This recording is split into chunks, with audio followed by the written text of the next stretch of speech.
আসসালামু আলাইকুম। আজ আমি চলে এসেছি পাবনা জেলার ঈশ্বরদী উপজেলার ফরিদ স্টোরে।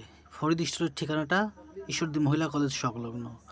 ফরিদ ভাই তিনি তার দোকানে রেখেছেন নানান রকমের কনফেকশনারি সামগ্রী সহ স্টেশনারি সামগ্রীও রয়েছে।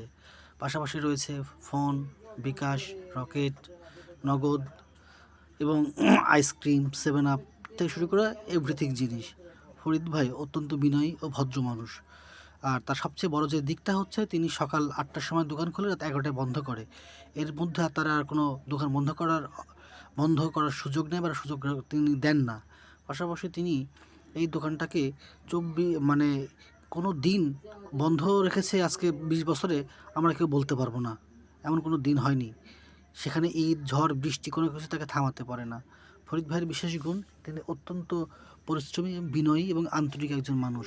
একজন মানুষ গিয়ে তার দোকানে ফিরে আসবে খালি হাতে, এরকম কখনোই হয় না। সবাই তার জন্য দোয়া করবেন। ভালো থাকবেন। আসসালাম।